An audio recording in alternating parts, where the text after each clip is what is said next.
Good evening, everyone. I'm Dr. Ryan Dean from the Queensland Brain Institute, and I'd like to talk to you about our ethics tracker. So I'm talking to you about ethics because just how important it is to both human and animal research. Ethics is a contract between you and your supervising university, and there are consequences if you breach it. And it's on you to manage your permits. You have to submit annual reports, you have to apply for extensions if it's about to expire. Now, if you've only got 2 or 3 applications, it's pretty easy to keep track of them all. You can just use a spreadsheet. But if you've got 24, for example, ethics applications, which is perfectly possible in a large lab, it becomes more difficult. And then you can have ethics applications which depend on other ethics applications. And if you're collaborating with people at another university, say in the United States, then it becomes even more difficult again because then you're dealing with international ethics as well. So this health hack, my team and I decided to try and help researchers spend more time actually doing research rather than managing their projects by developing a system, a content management system, which would allow them to manage and keep track of all their ethical approvals. So my first design document was a little bit ambitious. I had a lot of features that I wanted to include. So for the health hack, we decided to build the basic framework that would be required in order to create the system. So we developed a backend, MySQL, and front-end as well, a web form interface that users would be able to remotely log into, so greatly increase the portability of the system. Most ethics trackers currently available, there's not many of them. Ethics tracking is a very overlooked area, unfortunately, in research management. They tend to be big commercial systems that need to be implemented institute-wide in order to actually have any benefit. This system can be installed on a single computer or for a single lab, but it greatly scales up. With every user that's added, it increases its power. So we created a proof of concept system where users could store their ethical approvals and all their related documents in one place. This is our overview screen that you land on. It shows you at a quick glance all your ethical approvals, their current status, when they're going to expire, and then the user can navigate into them, load up all the details, attach files, download them, and edit the data that's stored in them as well.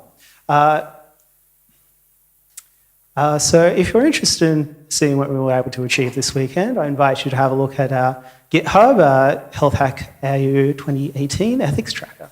It's a bit rough and ready at the moment, but hopefully we'll get to develop further in the future. So I'd like to shout out to my team. Thank you guys. You did a marvellous job this weekend. I love you. And thank you to our sponsors.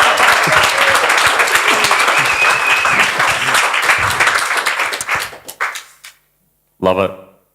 Okay, so in terms of the complexities around approvals, right, how is this any different from like a SharePoint or some other content management system, or even just using GitHub to put your approvals up? What else do you need to consider?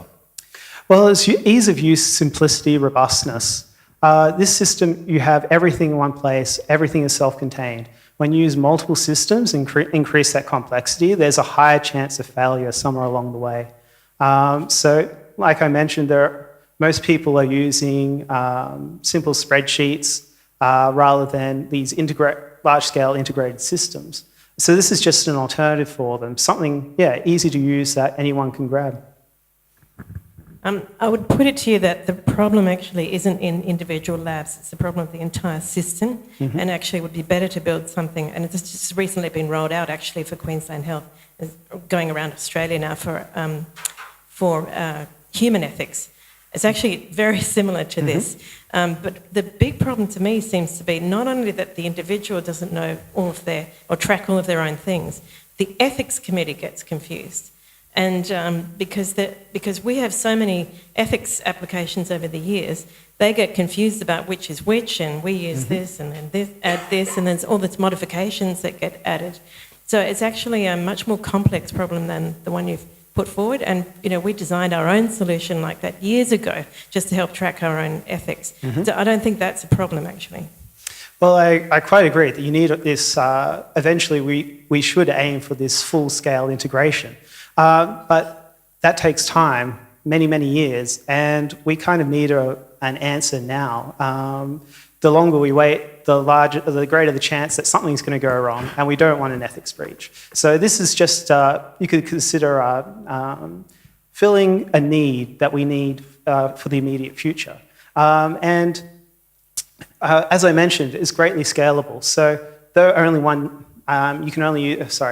even though only one lab might be using it, as you introduce more and more users to it, it becomes more powerful. So for example, we've got different levels of accessibility for owners.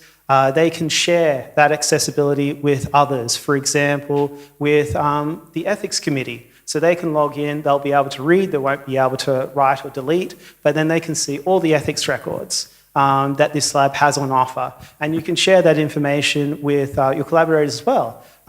We didn't implement it this weekend, but what we want to also do is have links between records which are dependent on one another.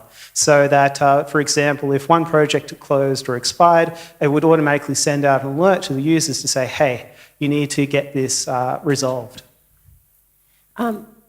I think some of the big issues with ethics come down to pragmatics. And there's everyone who wants to do good data ethics, but nobody's got time to do it. Mm-hmm. Nobody has time to be compliant. So I just wonder if your edge, as opposed to this, because it feels like it's possibly but it is something that is available in current technology to build this. What hasn't been done is how do you get compliance? So things like push notifications to people who have obligations around ethics, making sure that they have you backed up your data? Did you back it up in a secure place? Did you get your data off Dropbox? We know it's really great for sharing, but there's lots of reasons why people do stuff during projects to try and get things done, and then they fall short of their requirements from data storage, security, obligations to communicate back to participants. That's another one that often falls away. So they've written up in their ethics application that they're going to communicate in certain sorts of ways, and then it just falls off when the grant ends or whatever. So a way of helping people with compliance, and I also think a way to help auditing, because I think ethics committees are just bombarded all the time, confused, and they could use a methodology that ties in with the metadata of your platform that enables there to be time-sensitive questioning that's not onerous, hopefully, but could get some feedback from researchers to make sure they're tracking well. And there's a relationship, it's an ongoing ethical relationship with universities and the researchers. Everyone keeps on the loop, and better data management for everyone. I definitely agree with that. And with, Yes, I agree. Yes, I agree. And yes, you can have a system set up where you can send these automated alerts, have all your policy documents in one place, so when new team members come on, they can easily find what they need in order to get going with the project, rather than search through a dozen folders that have been sorted by 12 people over 6 years. Thank you.